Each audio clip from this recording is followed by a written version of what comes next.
Big news coming from Donald Trump just today. He announced that your favorite weight loss medications, yes, we're talking about Wegovy and Mounjaro, they're actually going to decrease the cost. Huge fan of what he's doing here. He's getting rid of our backdoor and cutting out the PBMs, the pharmacy benefit managers, which if you don't know are essentially the middlemen between the pharmaceutical companies and your local pharmacies. They do all the routing. They decide which medications are covered by insurance, which ones are not. They essentially do all the back-end math work for the insurance companies to figure out what's formulary, what's covered, what's not. Essentially what he's doing here is he's cutting out the middlemen. He's going direct to the manufacturers via his own platform, which is a little weird. I don't know why it has to be called TrumpRx.gov. But that being said, he's going to decrease the cost by going directly to the manufacturers. Now, Novo Nordisk and Eli Lilly have their own programs, but there's no real centralized hub. Essentially, he's creating the centralized hub. Here's the announcement from the White House themselves. They say the price of Ozempic and Wegovy will fall from $1,000 to $1,350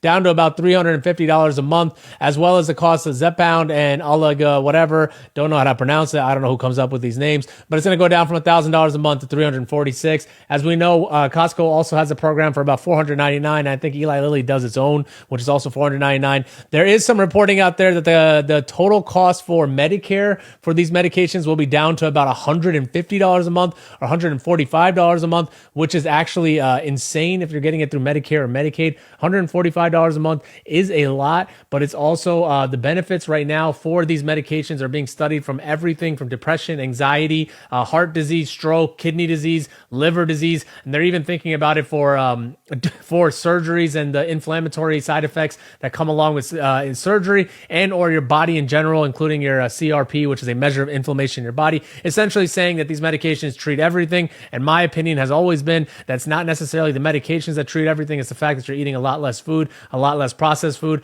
a lot less jonesing for things that hurt your body. So I'm a big fan of this. All of this is good because it's putting pressure on not only the pharmaceutical companies, but the pharmacy benefit managers, which if you talk to any physician, anybody in leadership, they say the biggest headache comes from the PBMs because they kind of decide everything that happens and they're in the back end. Nobody really sees them. Nobody really knows who they are, but they are kind of the bad guys in the shadows or whatnot, I guess. So that being said, I'm a huge fan that the pharmacy benefit managers will hopefully get phased out and hopefully the savings that the pharmaceutical companies give will be given back to the consumer and the patient. What do you guys think? Leave a comment below. I always call out whatever's good. I love you guys. I will see you on the next one.